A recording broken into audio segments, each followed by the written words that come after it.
All right. Here we go. Don't ask. Just don't ask what's going on. You don't want to know. Vladimir Putin's number one political opponent is Alexei Navalny. He's the former mayor of Moscow who, after being poisoned and surviving, returned to Russia and was sentenced to 19 years in prison. But Navalny, as of yesterday, is nowhere to be found.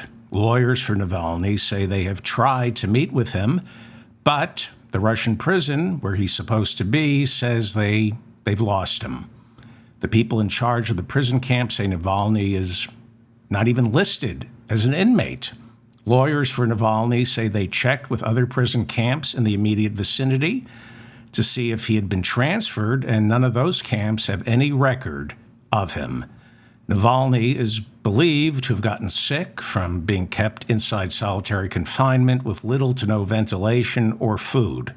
Lawyers for Navalny say it's been 6 days since they had any contact with him. It is generally agreed that time is running out for Ukraine. Russia has resumed airstrikes on Kiev. That's the first time in nearly 3 months, as Putin and his generals seem empowered, convinced the $60 billion in emergency aid Biden wants for Ukraine is going to be tied up in Congress for the foreseeable future. Speaker Mike Johnson says he wants to support Ukraine, has gone on record saying the last thing he wants is Putin marching through Europe. But he has tied border security to aid for Ukraine. And now Senate Minority Leader Mitch McConnell, who was all in on funding for Ukraine, seems to have caved to the Putin wing of the party and agreed that they should demand that the Ukraine supplemental $60 billion be tied to border security. McConnell said this about attaching border security to the Ukraine supplemental. They, the Democrats, don't want to deal with the border security in the context of the supplemental. We do because we know that will guarantee an outcome.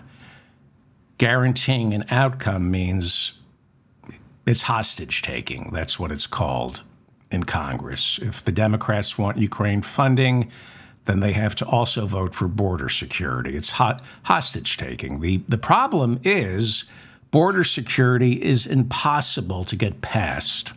Congress hasn't been able to pass any meaningful legislation concerning the border in more than 20 years. And there's simply no way they're going to iron out a border bill, attach it to the Ukraine supplemental, and get it passed by Thursday night when the House leaves for their Christmas vacation. That means no Ukraine supplemental until after the new year. Russian President Vladimir Zelensky, Ukrainian President Zelensky arrived in Washington Monday to speak with Joe Biden and then visit the Senate and the House to meet with Speaker Mike Johnson to lobby in person for the funding. Last week, his chief of staff and the Speaker of the Ukrainian Parliament were in town lobbying hard for the money. They've said if we don't get the $60 billion from the United States, we're going to lose. Zelensky was going to brief senators via Zoom last week, but a White House briefing for those senators hours prior to Zelensky's scheduled appearance, that briefing broke down with Republicans like Lindsey Graham, Republican senators angrily accusing the Biden administration of ignoring the border problem. When Senator Chuck Schumer, the Democratic Majority Leader, tried to explain this is an intelligence briefing on Ukraine, not the border, several Republican senators called him a liar, said that's not what they were told the briefing was going to be about, and they demanded to know why America's border is less important than Ukraine's. McConnell, surprisingly, Mitch McConnell, the Republican Minority Leader in the Senate, joined the attack on Schumer. And this is the first time McConnell has backed away from a full-throated endorsement of aid for Ukraine. All year, Mitch McConnell has been on board funding Zelensky, and now he's tiptoeing backwards. J.D. Vance, the Republican senator from Ohio, said on CNN yesterday that America is just going to have to accept that Ukraine must cede territory to Russia. What, Crimea, the Donbass region? What parts of Ukraine should they cede? Back in August of 2022, a Gallup poll showed that 66% of Americans thought that this country ought to assist the Ukrainians in kicking Russia out of their country. But a new poll in October of this year shows support for Ukraine in this country has fallen 12 points. Now, with only 54% of Americans still thinking Ukraine is worth the support. So, with all that swirling around Washington in the lead up to the holiday break, the one thing keeping Joe Biden up at night is Ukraine. That and his prostate, but mostly Ukraine. The feeling in the White House, from what I've been told, is everything can wait. Israel, Taiwan, the border, the 2024 budget, even Section 702 of the Foreign Intelligence Surveillance Act, which expires on December 31st. Even that can wait. Right now, what concerns the Biden White House the most is Ukraine. Ukraine is the most pressing issue for the president. As of December 31st, America has no more money to fund Ukraine. Now, that's what Shalanda Young, the White House budget director, says, but there are probably some slush funds in the Pentagon that we don't know about. We are coming up on the 2-year anniversary of Russia's invasion. Joe Biden is fighting a proxy war against Putin in Ukraine because this administration, like the Obama administration, and like the Hillary Clinton administration would have believed, they all believe Vladimir Putin is, as they say, an existential threat, not just to Eastern Europe, not just to Europe because of the military. They're not just frightened of Putin's military. They believe that Vladimir Putin is an existential threat to Western democracy. Now, whether or not you agree with this, I'm just telling you what the Democratic leadership believes. They believe Vladimir Putin is an existential threat to Western democracy. They don't believe that the Democrats don't believe the business people from Davos, the neoliberal world order. They don't believe that those people are an existential threat to Western democracy. They genuinely believe that Vladimir Putin is more than just a military threat. He is an ideological threat, spreading authoritarianism to countries like Hungary, Poland, Brazil, France, Germany, Great Britain, and here in the United States. He's not creating the authoritarianism, but the Democrats believe he's helping it along. When you go all the way back to 2016, to the FBI's Crossfire Hurricane investigation into Russian interference with our elections, since 2016, the FBI, the Justice Department, and our intelligence agencies have been consistent throughout the Obama administration and the Trump administration, as well as the Biden administration. Our intelligence agencies, even under Trump, the FBI, even under Trump, which is why he had to fire Comey and McCabe, they have been consistent. in saying that Russia is interfering in our democracy, in all Western democracies, trying to destabilize them, spreading confusion and misinformation, making it increasingly difficult for our government to function. I'm not saying they're right. I'm not saying they're wrong. I'm not saying they're partly right or partly wrong. I'm telling you what the Democrats, believe. This is what they believe. This is what the FBI believes. This is what our intelligence agencies believe. Whether you believe Putin helped put Trump into office, doesn't matter what you believe. I'm telling you that is what a lot of top-level Democrats believe. Yes, they're making excuses. Hillary didn't campaign in Michigan. She was a horrible candidate. But part of the explanation for Trump being president, part of it is Vladimir Putin. And one of the reasons I believe Joe Biden wants to keep this proxy war going in Ukraine is to trap Putin in a quagmire, to weaken Russia's ability to meddle with the affairs of Eastern Europe and other democracies around the world. I believe this is what Biden believes.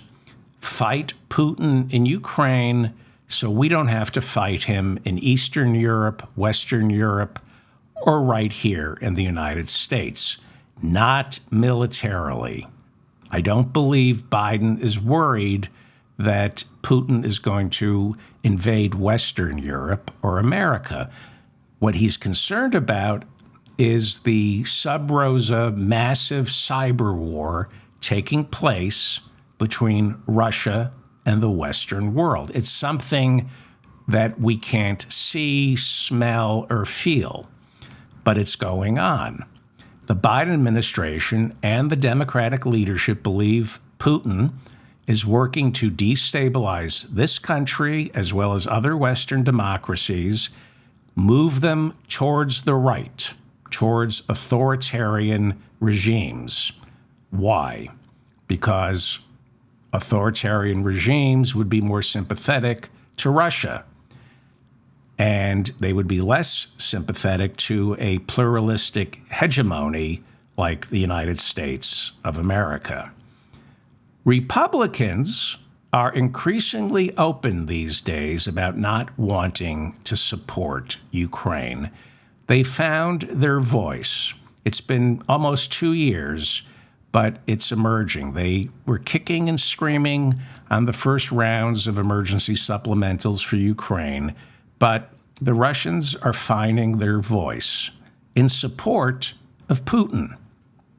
Vivek Ramaswamy and now J.D. Vance, the Ohio senator, Republican, are saying that what in the past would be unthinkable for Republicans to say out loud, and that is Ukraine should cede territory to the Russians. It is the Republicans who constantly refer to Democrats as the great appeasers who learned nothing from Hitler. But more and more Republicans these days are saying, if you just give Putin what he wants, he will stop. It is the Republicans who want to appease Putin, the same way it was the Republicans who wanted to appease Hitler. Because Putin and Hitler were authoritarians that Republicans could do business with. The Heritage Foundation is a right-wing think tank funded by oil billionaires and other assorted Republican miscreants. They are preparing Project 2025, a government in a box. A government in a box for Donald Trump to just open up so he can hit the ground running on day one of his second administration. Project 2025, the plan is to dismantle the administrative state and promote what is called the unitary executive theory. The unitary executive theory, which says the president is the more powerful of the three branches of government. The unitary executive theory is what Attorney General Bill Barr subscribed to. This is what most far-right Republicans believe. They believe democracy is messy, that Congress can't be trusted, and neither can the Supreme Court, and that the most efficient use of our government is to invest most of the power inside the executive branch. And Project 2025 calls for the stripping out of the administrative state, which is part of the executive branch. They want to fire at least half the administrative state. And by getting rid of the administrative state, by getting rid of regulators, scientists, and lawyers, it concentrates all the power in the executive branch inside the Oval Office. The administrative state is about 3 million employees who all work for the executive branch.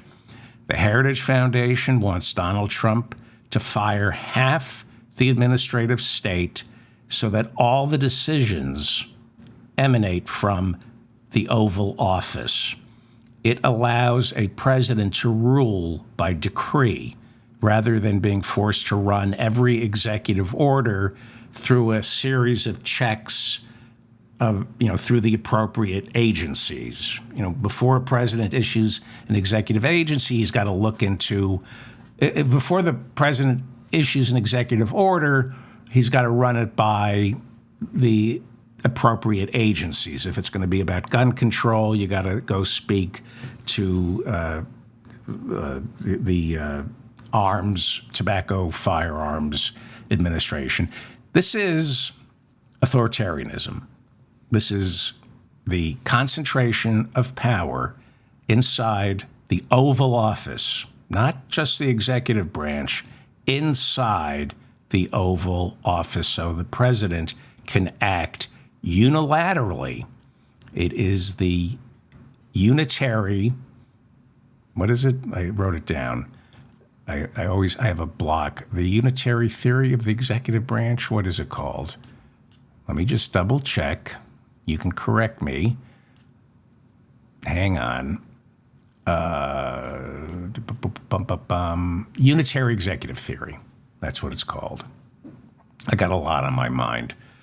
So, concentrate all the power inside the Oval Office. This is how Viktor Orban, the Hungarian prime minister, solidified all his power. He's been the duly elected prime minister for more than 10 years, and because his party, his office, controls the radio and television stations' licenses, he funds newspapers, he gives out jobs, he's able to win elections. He's not going anywhere. Viktor Orban of Hungary, it should not surprise you, he is a huge fan of Vladimir Putin's. And when Vladimir Putin first invaded Ukraine, Orban reluctantly joined the West. He was treaty-bound as a member of NATO and the European Union to go along with the West. But Orban, like Putin, is a white Christian nationalist.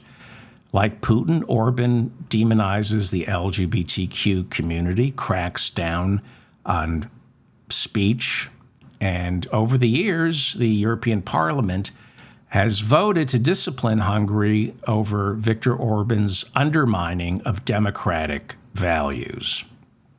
Therefore, it should come as no surprise that Viktor Orban is a darling of the Republican Party. Remember when Tucker Carlson was always doing his show from Budapest, talking to Viktor Orban?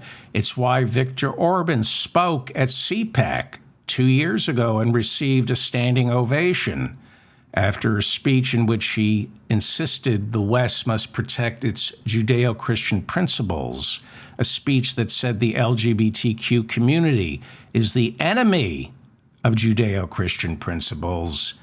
And he added, if you believe in Christ, you can never be wrong.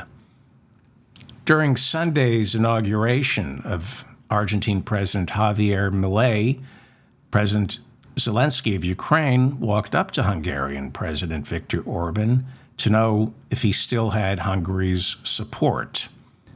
Because last week, Orban indicated to the European Union that Hungary would veto giving Ukraine €50 billion in its battle against Putin. He also signaled that he was against Ukraine being admitted into the EU. As Reuters reports, Orban is proud of his relationship with Vladimir Putin and has not severed them since the invasion of Ukraine. So this week, while Zelensky is in Washington, making a last-minute visit to Washington to lobby for passage of the $60 billion Ukraine supplemental, Hungary's Viktor Orban is hosting a week-long panel in Washington, D.C. at the Heritage Foundation, outlining why Congress should not give any more aid to Ukraine.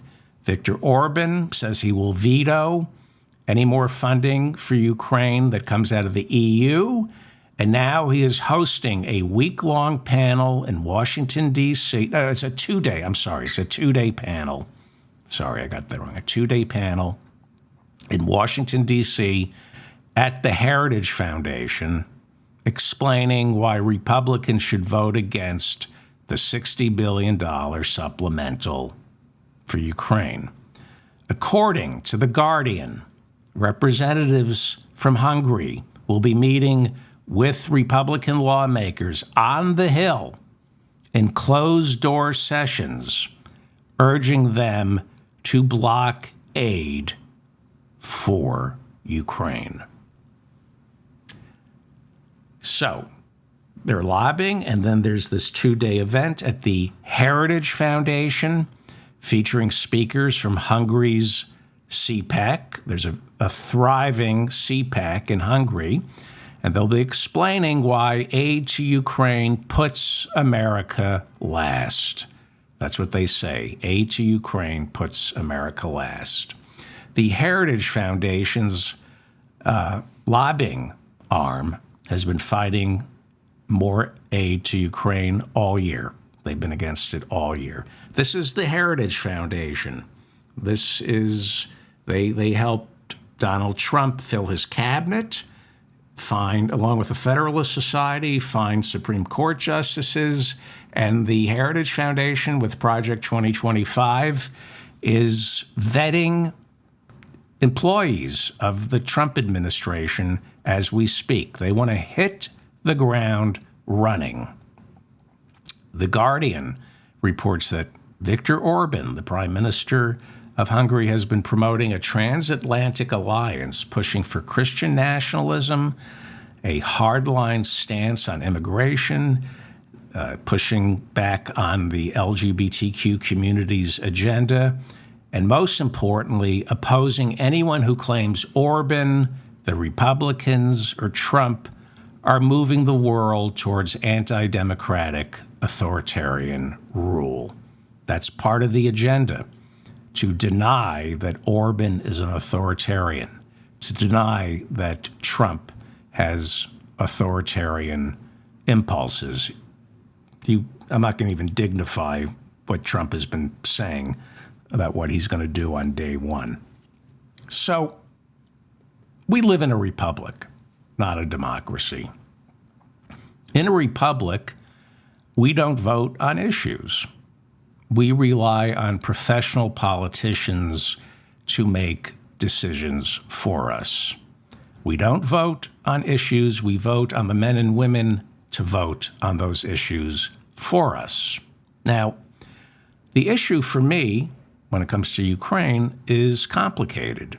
For almost 2 years now, I've been saying that Putin is a war criminal, but I've also been saying, why is America so insistent on funding the war instead of finding diplomacy, backdoor diplomacy? So It's complicated. And I'm not an expert. I speak to experts, but I'm not an expert. So this is what it comes down to in our system, in our two-party system. This is, till we change it, this is the way it is, okay? I'm not making a judgment. I'm just telling you this is the way it is. And maybe it can help you decide where you stand. If you are on the side of Zelensky and Ukraine, then you are on the side of Joe Biden and Bernie Sanders. See, in a republic, I have to find people I trust, politicians who I trust.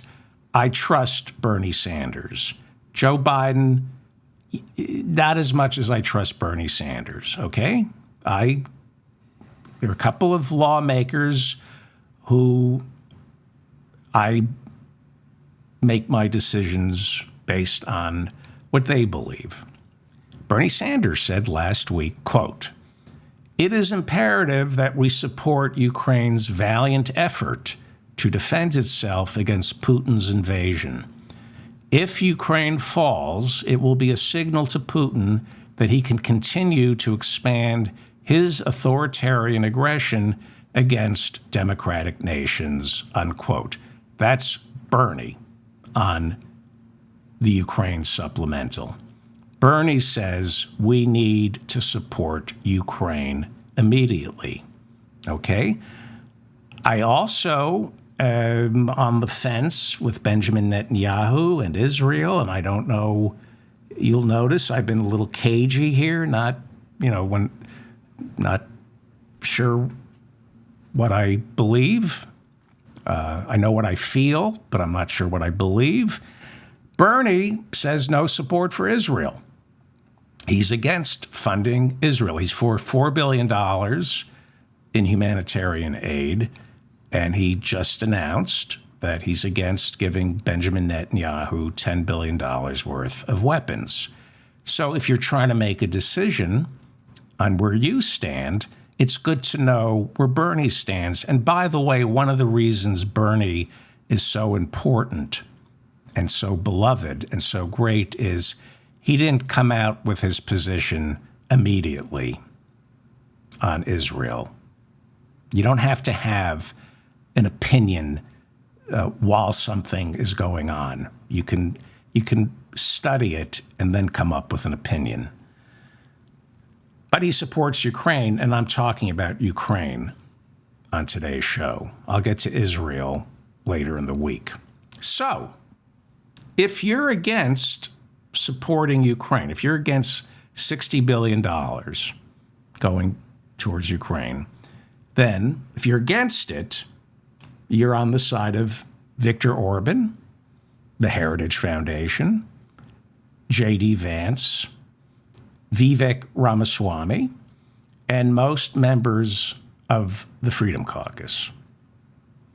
So do your own research, as they say, make your own decisions, but it helps to know where the battle lines have been drawn in Washington, D.C. And now I've made it clear to you who supports funding Zelensky and who supports Zelensky ceding territory to Russia. We are now hearing more and more Republicans saying that Zelensky should be ceding Crimea and the Donbass region to Russia. Battle lines are drawn. You know what the Democrats, what Joe Biden believes, and now you know what the Republicans believe. This is the mop-up for December, 11th, 2023. Thank you for finding me. I'm David Feldman. Please like this episode so I remain in your feed. Subscribe to my newsletter and my channel. Don't forget to take me wherever you go by downloading this show on iTunes or wherever you get your podcasts. We've reached the home stretch for 2023. The House starts its Christmas holiday on Thursday, and the Senate is scheduled to begin its recess on Friday. Here is what has to be accomplished between now and Friday. This is the agenda. We need a 2024 budget. The continuing resolution expires by the end of February, by the middle of February. We need a National Defense Authorization Act to fund our troops. We need to decide whether to reauthorize Section 702 of the Foreign Intelligence Surveillance Act. We need to pass the first border bill in nearly 20 years that addresses the migrants escaping gangs and oppression in Central America. And there's what is now a 110, used to be 105, now it's a $110 billion emergency supplemental where Congress needs to address military aid for Taiwan and other Pacific countries who are concerned with China's military expansion. Israel is supposed to get $14 billion, and Ukraine is supposed to get $60 billion. Now, whether you and I like the agenda, that is the agenda. These are the issues our leadership on both sides of the aisle and the president have decided are the most pressing. Nothing on the environment, nothing on climate disaster, nothing on raising the minimum wage, passing the PRO Act, which would make it easier for workers to form unions, nothing on expanding Medicaid, expanding Medicare, relieving student debt, or tackling the erosion of voting rights. That is not on the plate between now and Friday, because what's also not on the plate is legislation that would overturn the Supreme Court's Citizens United decision. We may need a constitutional amendment to do that, maybe not. But Congress isn't putting getting money out of politics on the plate. Getting money out of politics is not on the plate this week. That's why most of what's on the plate is about how much wealth will be transferred from our national treasury into the arms manufacturers and several other nefarious, greedy corporations. This is what, between now and Friday, it really is about transferring wealth to the billionaires. For example, under the $110 billion emergency supplemental, the question on the plate this week is how much will be transferred to the owners of private detention facilities if the border bill is folded into this supplemental, how much money private contractors like Booz Allen will get paid to help the NSA monitor our emails and phone calls if they go ahead and reauthorize the Foreign Intelligence Surveillance Act, Section 702. You know, Edward Snowden, speaking of Section 702, is hiding in Russia because he exposed how the NSA spies on ordinary citizens. Now, Edward Snowden was a private contractor working for Booz Allen, which at the time was owned partly by the Carlyle Group. They're a private equity organization that might be the world's largest arms profiteer. And Edward Snowden was not a government employee. In other words, he didn't get a check from the federal government. He didn't get a check from the NSA. The NSA hired Booz Allen as a contractor, and Edward Snowden worked for Booz Allen, and he had access to the NSA spying program, so he was able to leak it. How does that make you feel? Booz Allen is an international consulting firm that provides services to businesses and governments all around the world. And a low-level employee of Booz Allen, Edward Snowden, was handling classified documents, and he was the one who leaked the spying program. And he's the one who had to go into hiding in Russia, not the CEO of Booz Allen. And so that's the agenda between now and Friday. Beefing up our national security state, money for ICE, money for the border, money for private detention facilities along the border, money to give weapons to our border patrol, to Israel, Ukraine, and Taiwan. And 60% of that will be a transfer of wealth to corporations and billionaires. 60% of that money for weapons, as the Biden administration desperately reminded us this week in order to get the funding passed. 60% of that money stays right here in the United States, providing jobs for defense manufacturing plants that are spread out across America. So we're talking about an agenda that pretty much transfers money out of the Treasury into the coffers of the billionaire class. The National Defense Authorization Act also has to be passed. That's the money for our annual massive defense bill. Close to $900 billion to keep our war machine humming. But despite $900 billion for defense allocated for 2024, it's still not enough for Israel, Ukraine, Taiwan, and protecting the border, right? We're going to give the military $900 billion. But if you want to protect Israel and Ukraine and Taiwan, that's going to cost you an additional $110 billion over and above our annual defense spending bill. They can't find the money in the $900 billion and the slush funds that we don't know about. They can't find the money for Ukraine, Israel, and Taiwan in the regular budget. And they have to figure out the 2024 budget to fund the entire government. They have to do all that by Thursday night. They can't seem to agree. Can't even agree on what the top line spending for all of this will be. In other words, if they can't agree on top line spending, they can't agree on how much we have to appropriate. Basically, Congress is throwing a party, and they're asking everybody, what should we buy for the party? And we're saying, I don't know, how much are you willing to spend on the party? And Congress is saying, we're not sure, but go ahead and fight over what kind of cake you want and how many people we should invite. Without a top-line spending number, they can't appropriate. The budget process starts at the beginning of every year. It begins with the president proposing his version of a budget.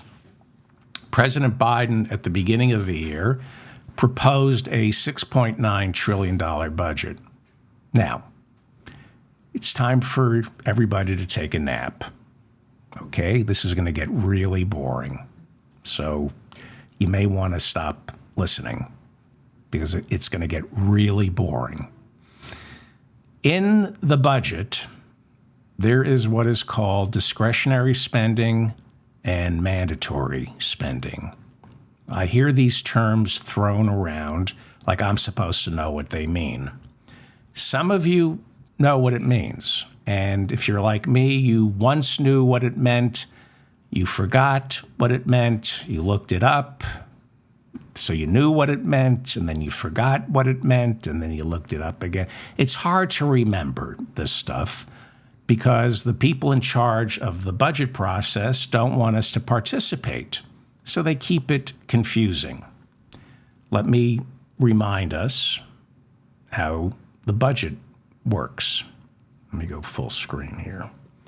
The budget, is divided into three buckets. There's discretionary spending, mandatory spending, and then the interest on the bonds we sell to pay for the debt we accrue by spending more than the Internal Revenue Service was able to collect. Three buckets. Are you awake? Everybody awake? Anybody still here? Three buckets. There's discretionary, mandatory, and then there's the interest payments on the Treasury bills to pay for the budget deficit. Okay. Discretionary spending is what the fight over the budget is really about. Mandatory spending is mandatory. You can't fight about it. There's very little to argue. And the third bucket, the interest on the debt, that's got to be paid. Otherwise, our credit rating is destroyed, and the government can't borrow any more money because nobody would buy our Treasury bonds, which are still considered the safest investment in the world. So this is what the 2024 budget is. 8% of the 2024 budget, if we spend $7 trillion in 2024, 8% of that goes towards paying the interest on the $33 trillion debt that we have. 26% of the 2024 budget would be discretionary spending, and 66% would be mandatory spending. Okay, let's talk about the first bucket. Wake up. Come on, wake up. The first bucket is discretionary spending. That is what we can spend with discretion. It's the spending you and I and our members of Congress and the president get to fight about. It's money spent at our own discretion. I'm helping you with a mnemonic now. Why is it called discretionary spending? Because we can raise and lower discretionary spending at our own discretion. Discretionary spending, however, also includes military spending, which, you know, we all know that's not really discretionary. They say it's discretionary, but it's not. Whatever we spent on the military last year is automatically going to be spent again this year, and then you add another $100 billion or so. But they call it discretionary. But politically, we know there's no choice here. We know both parties are never going to cut military spending, but they call it discretionary spending. And that's part of the discretionary spending bucket. And inside that discretionary spending bucket, okay, inside that discretionary spending bucket, we have 45% of that discretionary spending bucket is military spending. Okay. That would be the National Defense Authorization Act, which Congress is supposed to pass before the holiday break. It's one of the 12 appropriations bills that make up the 2024 budget. It's defense spending. It's a no-brainer. And it has to be passed before the holiday break, because if Congress can't pass defense spending before Christmas, they're not going to be able to pass anything. So that's 45% of the discretionary spending. That's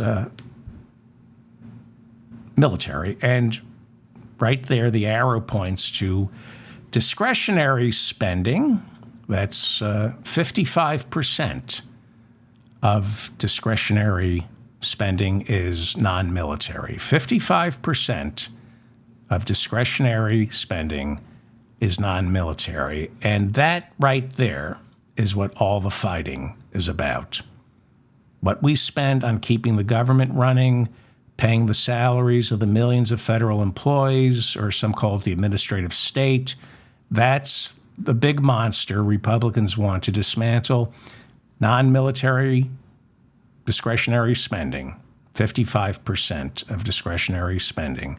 It's things like the EPA, the CDC, the NIH, the Department of Transportation, all the agencies that regulate, the FDA, the Department of Agriculture, all the millions of federal employees who make sure our food, drugs, and roads are safe. The people who warn us to get away from a hurricane. Republicans either want to get rid of that or defund it.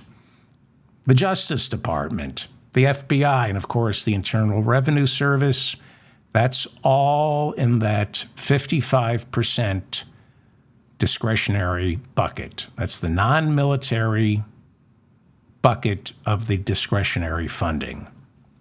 So let's go back. Are you awake? You still believe in a democracy, or should we just go to fascism and not have to worry about this shit? So, of the 2024 budget, right, of let's say a $7 trillion budget, the argument is only over discretionary spending. See that? 26%.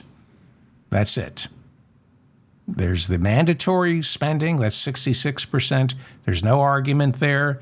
And the interest is 8% of the budget. There's no argument there. The argument is over 26% of the budget, which is discretionary. And of the discretionary part of the budget, 45% is spent on the military and 55% is non-military.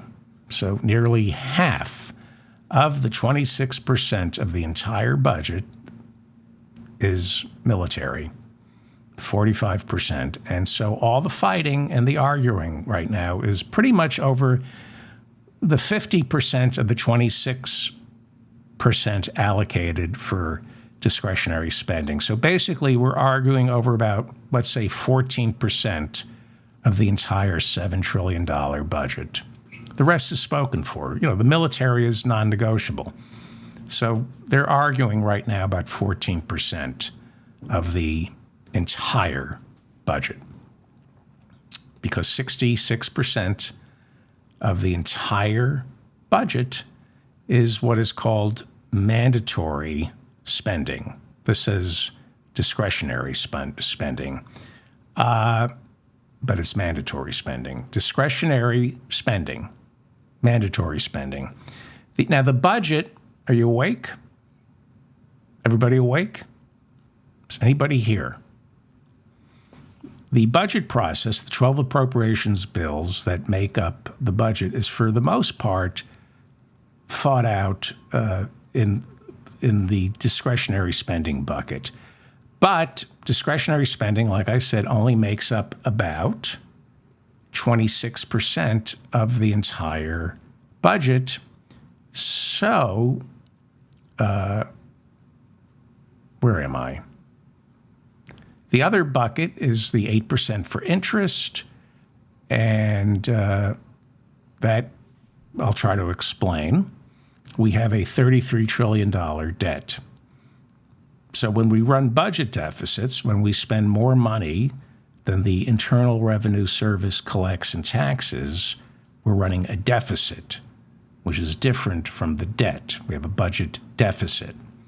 So to pay for what we don't have, we issue bonds to investors who buy those bonds. So they give our government cash buying those bonds, and then those bonds are added to our $33 trillion debt. But to get people to buy our bonds or our debt, we have to make it attractive to them. So we pay them interest. And that interest on the entire $33 trillion debt comes to 8% of our annual budget. Think of your credit card, okay? Over the years, I racked up $33 trillion in credit card charges, buying bridges, howitzers, and cures for COVID. 8% of, and I'm not paying off my $33 trillion credit card balance. So every year, 8% of everything I spend goes towards paying interest on my $33 trillion credit card debt. And then there's the discretionary spending. Is everybody still awake? Do you hate me?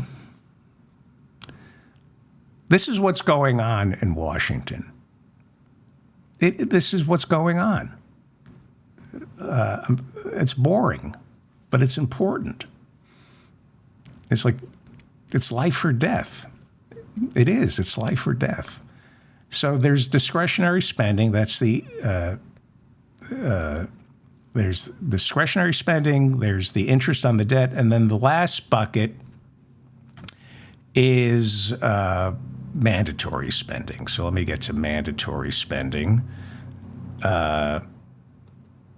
Okay, mandatory spending is spending that was ordered through previous legislation and must be paid each year.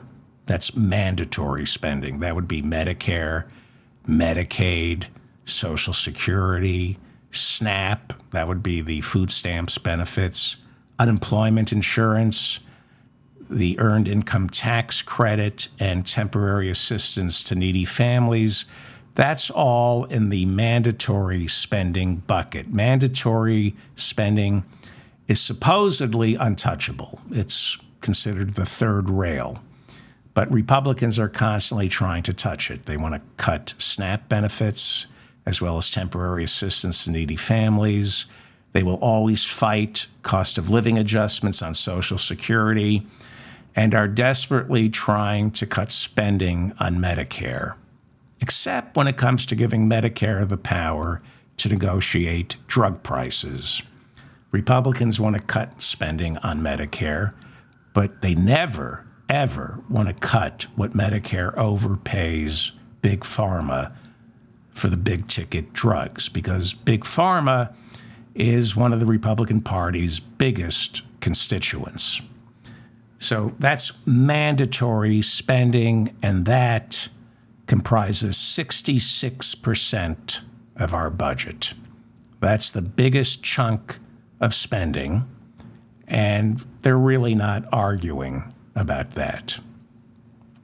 And that's our budget. And right now, Congress can't decide what the top line will be on discretionary spending. Now, the Fiscal Responsibility Act, yeah, I'm going there. I'm really sorry. I am. Because this was like the fiscal responsibility. Remember the debt ceiling had to be raised in June?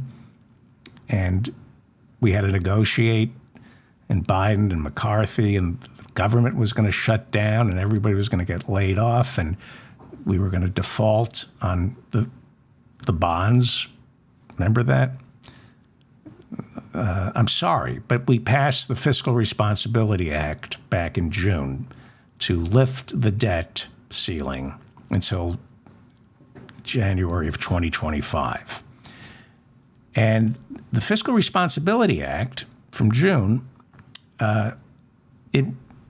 Republicans and Democrats agreed that congressional spending could blow past the $33 trillion debt we already owe, past the debt ceiling.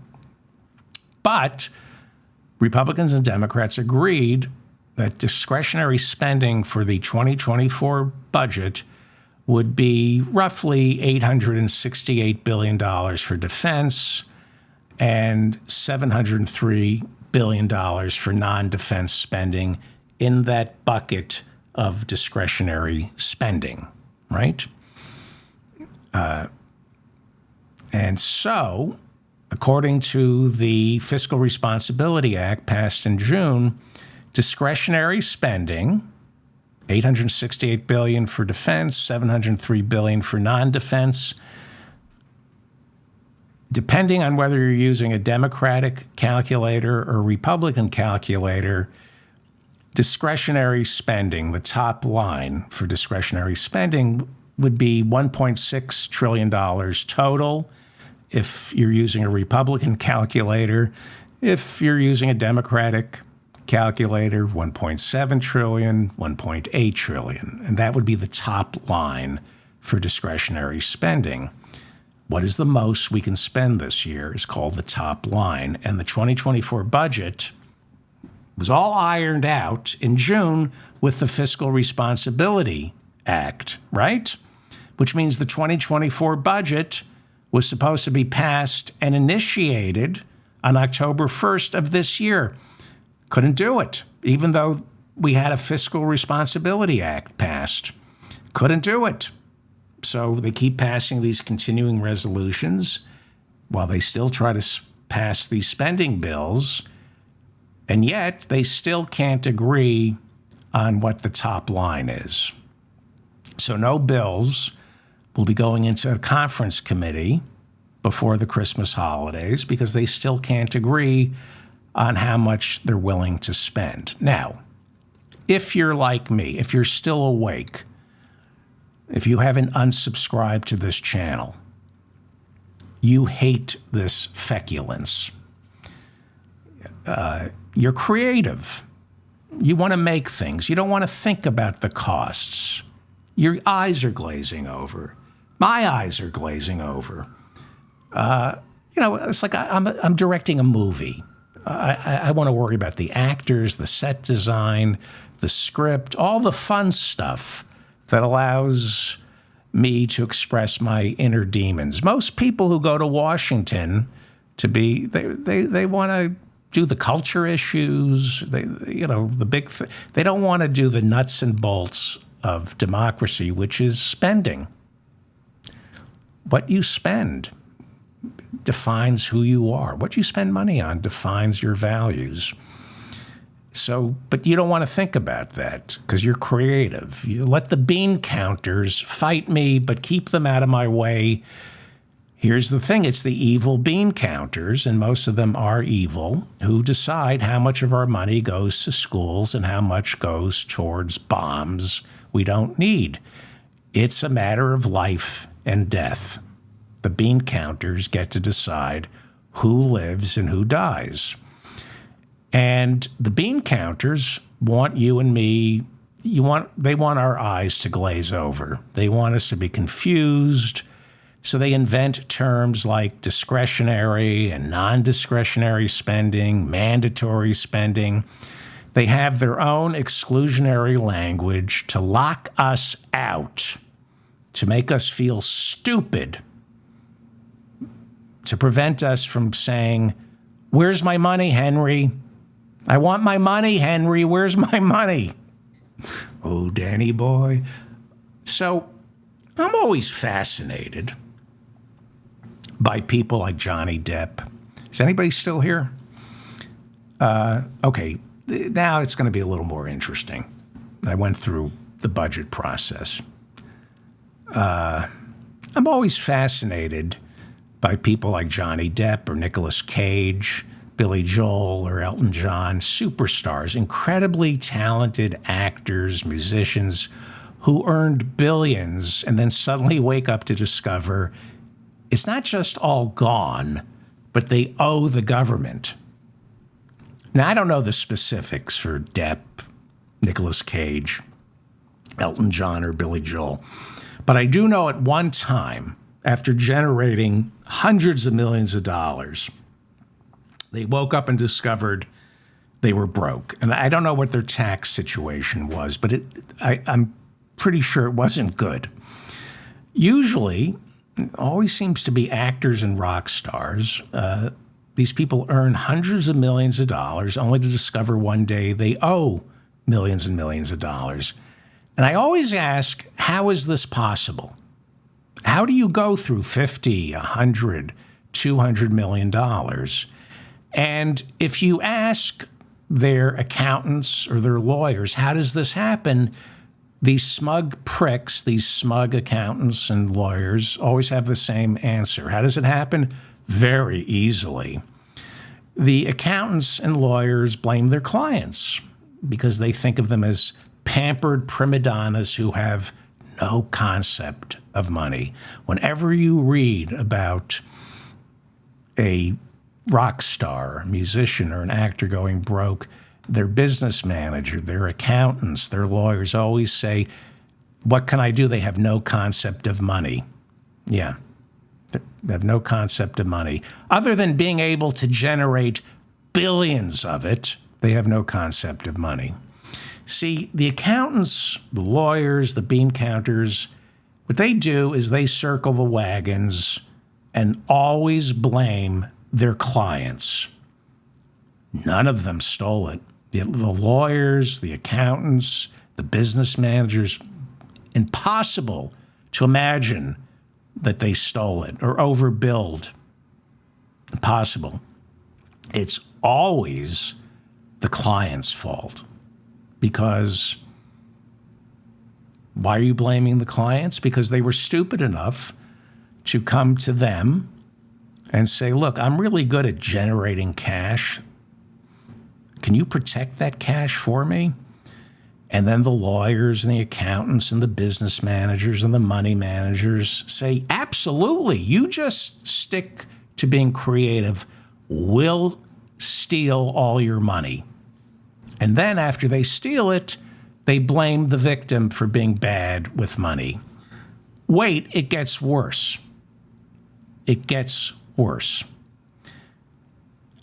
After the money's all gone, the rock star, the actor, will hire what is called a forensic accountant and a forensic lawyer who are all in on the scam. But the artist doesn't know this. So the actor or the musician says, I want to find out what happened. And the forensic accountants say, yes, we're going to help you sue to get all your money back. We're going to get to the bottom of this. So the forensic accountant and the forensic lawyer, they pretend to go through the books. And after they rack up enough billable hours, they come back to the client and say, yep, we think we have proof that your lawyers, your business manager, your accountant, your money manager, they stole it all. We think we have the goods.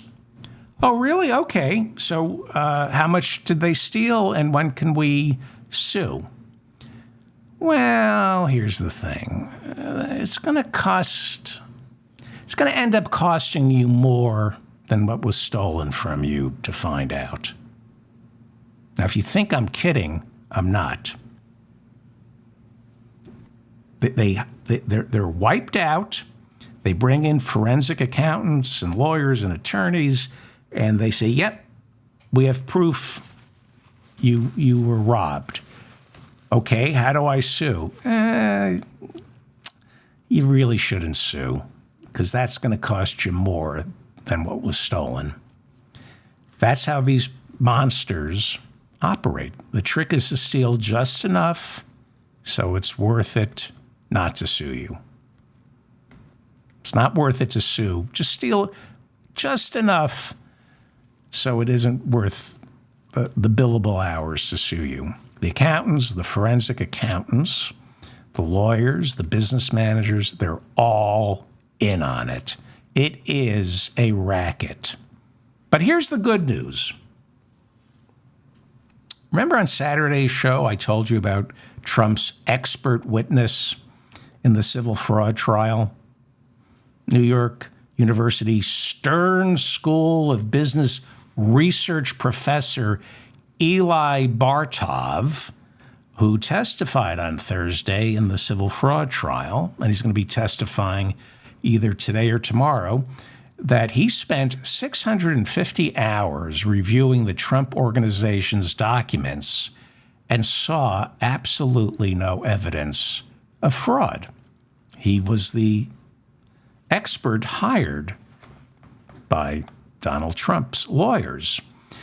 So when lawyers for the state attorney general asked Professor Bartov, the expert, how much he was being paid for his so-called expertise, Professor Bartov, under oath, said $1,350.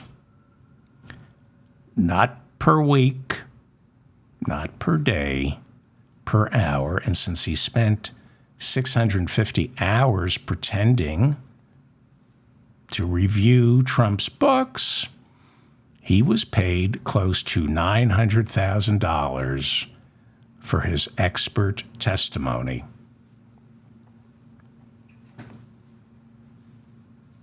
You see why Donald Trump is in a permanent state of rage? Wouldn't you be? The guy has brought in hundreds and hundreds of millions of dollars into his Save America PAC, right? And hundreds of millions of dollars are going right back out the door to pay the lawyers and the accountants We've tried to figure out what we think his legal fees are. They have to be hundreds of millions of dollars. If half a day of testimony from this professor cost him $1 million, hundreds of millions of dollars have been donated to the Save America PAC since Trump lost in 2020. All of it has gone out the door to pay lawyers, accountants, and accountants. I can't believe how level-headed Donald Trump is. Everyone is taking his money. A lesser man would have snapped by now. As far as I'm concerned, Trump's the Dalai Lama. It's incredible how restrained his campaign rallies are, considering how much rage this guy has to be feeling. Hundreds of millions of dollars going to the worst people in the world, lawyers and forensic accountants and professors at NYU. 3 divorces, right? Has it been 3 divorces? Countless bankruptcies. I think I counted 6 bankruptcies. And the man wants justice, so he keeps hiring. For the past 30, 40 years, Donald Trump has been hiring lawyers, accountants, who will say, yes, we think your lawyers and your other accountants and your other business managers all stole from you. So give us millions of dollars to look into it. And then they come back and say, to prove it in a court of law, the legal fees will wipe you out. But the lawyers say, the hell with the legal fees. This is about justice. Give us $20 million and we'll get you justice. That's his world. That's his world. And they're all in on it. They're all in on it. Everybody says to Donald Trump, I'll get to the bottom of it, pay me $1 million. And after they get the $1 million from Donald Trump, they say, you don't want to pursue this.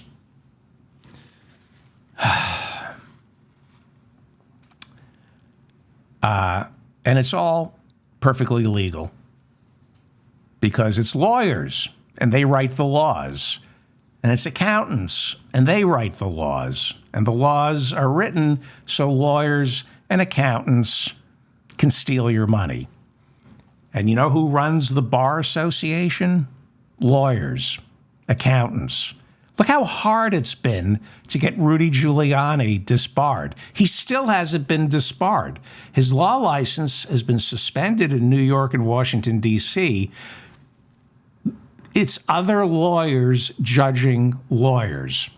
What does it take to get disbarred? Rudy Giuliani instigated an insurrection against the United States of America, and the Washington, D.C. Bar Association is saying, yeah, we're still not certain we should suspend his license.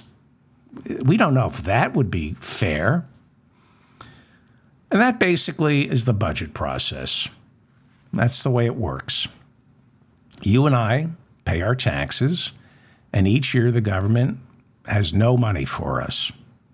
No money to forgive our kids' student loans, no money to increase the child tax credit to lift children out of poverty, no money to boost Social Security or Medicaid, improve Medicare, or our schools.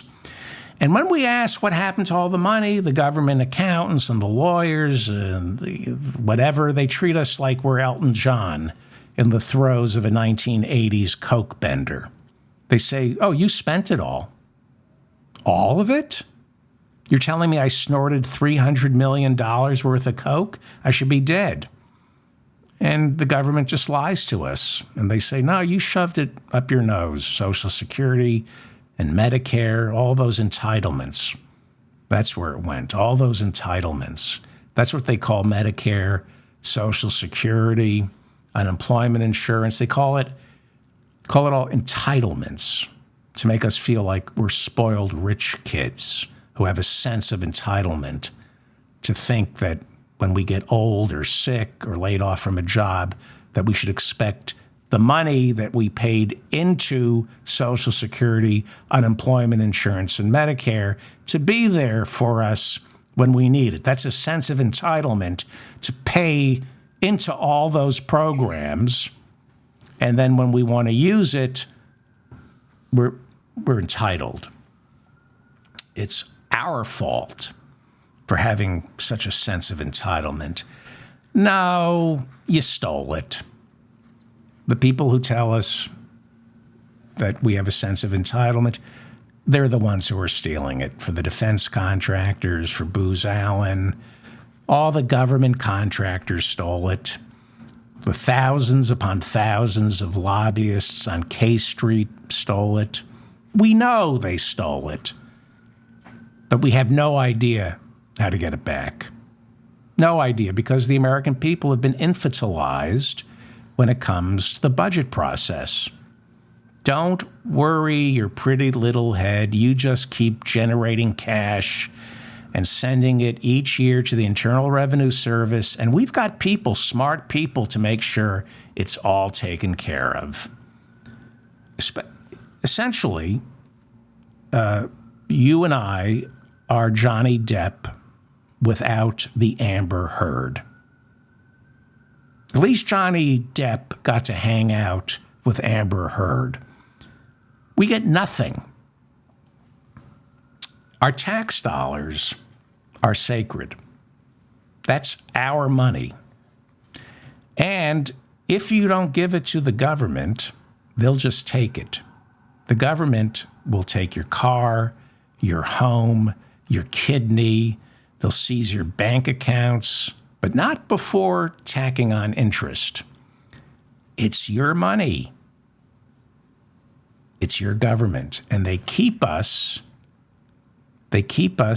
from demanding answers by making us feel stupid for asking questions because of the language they use. They lock us out of the conversation by making it more complicated than it need be. They speak in that shorthand, that exclusionary shorthand that makes us feel stupid. So, nothing has been accomplished all year in Washington, D.C. Little different when Biden first took office. In 2021 and 2022, the Democrats were in charge of both houses of Congress. We had a Democratic president. And between 2021 and 2022, Joe Biden and the Democrats passed the American Rescue Act. What was that? $1.7 trillion pumped into the economy. The CHIPS Act, the Bipartisan Infrastructure Bill, and the Inflation Reduction Act, all done between 2021 and 2022. These are historic spending bills, pumping trillions into the economy with little to no effect on our debt or inflation. That is what a democratically controlled, responsible Congress and a Democratic president did for the American people. Monumental. A lot of things in there that, we gave a lot of money to the fossil fuel industry and Booz Allen and McKinsey. I know. But a lot of that money is going to the people who need it. And then the midterms. The Democrats lost the House last year. And right now, we still have an economy that's red hot with inflation under control, defying all expectations. But the House, because Democrats lost the House in the midterms, the House has been under Republican control for a year, and they have accomplished zero. They promised to rein in spending, but they can't even get a budget out of their own committees. What did they do? Almost a year now. What did the Republicans do? They got rid of Kevin McCarthy. They got rid of George Santos. They censured Adam Schiff as retribution for his going after Trump. They censured Rashida Tlaib, the only Palestinian American serving in Congress. Why did they censure her? Because she exercised her First Amendment rights, which Republicans insist are under assault, except when someone says something Republicans don't agree with, in which case, censor and censure away. They censured Democratic Congressman Jamal Bowman for pulling a fire alarm. And they passed the Fiscal Responsibility Act in June, which was supposed to make it easier to pass the 2024 budget by October. But there's no budget. All they did, basically, that was responsible was raise the debt ceiling, kicking and screaming, by passing the Fiscal Responsibility Act in June, and contained within the Fiscal Responsibility Act were two compromises that McCarthy was able to squeeze out of Biden. In order to lift the debt ceiling back in June, Biden had to agree on some work requirements for food stamps, and he had to agree to trim a couple of $2 billion earmarked for the Internal Revenue Service. So, as we close out 2023, this new Republican-controlled Congress did this for the American people. Actually, they did this to the American people. They're going to make some of us work for food stamps because we can't afford food stamps. And we're going to cut funding for the one organization that makes it so we can afford food stamps by collecting taxes from the greedy billionaires and corporations, the Internal Revenue Service. We're going to cut funding for the Internal Revenue Service under the guise of fiscal responsibility. That is all the Republicans accomplished this year. As Republican firebrand Chip Roy from the Freedom Caucus keeps saying, name one thing we can go home and tell our constituents we accomplished. Nothing. Well, you did accomplish stuff, right? You're making people work for food stamps, and you're defunding the IRS. Good luck winning the House back next year on that. So, how do you win the House back? What will the Speaker, Mike Johnson, try to get done before closing out 2023? Right? We're going to leave. Congress is going to go into recess accomplishing nothing between now and Thursday night. Maybe I'm wrong. I'm usually wrong. But I went over the agenda. Does anybody think they're going to get any of this done? Maybe they'll surprise us. Maybe. Odds are we won't be surprised. So what will the Speaker try to get done before closing out 2023? He will take a motion to the House floor on Tuesday authorizing an official probe into impeaching Joe Biden. Now, there's been an unofficial probe authorized by then Speaker Kevin McCarthy, and we've had 3 House committees, the Judiciary Committee, Ways and Means Committee, and the House Oversight Committee, investigating Hunter Biden in order to prove that Joe Biden benefited from Hunter Biden's business dealings, which nobody has been able to prove. Nobody's been able to prove Hunter Biden's business dealings were illegal or that Joe Biden even benefited from them. But that won't stop Mike Johnson from bringing to the House floor on Tuesday a motion to authorize an official impeachment probe. A probe that will tie up the House on an impeachment vote next year, when all those other things need to be addressed. They're going to tie up the House on an impeachment vote, impeachment probe, and then maybe there'll be a trial in the Senate. Well, they will never convict Joe Biden. I got it wrong on Saturday's show. Thank you for correcting me. It takes 2/3 of the Senate to convict. I said they needed 60 to convict. You need 2/3 of the Senate. Biden isn't going to be removed from office when they put him on trial, if they decide to impeach him. But the Republicans can't accomplish anything other than destroying Hunter Biden's life and wasting our time by distracting us on a phony impeachment to convince just enough low information voters that Joe Biden is corrupt and that Republicans are looking out for us. If you're a low information voter, you see smoke and think there's fire. Before I go, I want to issue another correction. I just referred to Republicans as low information voters. I want to correct that.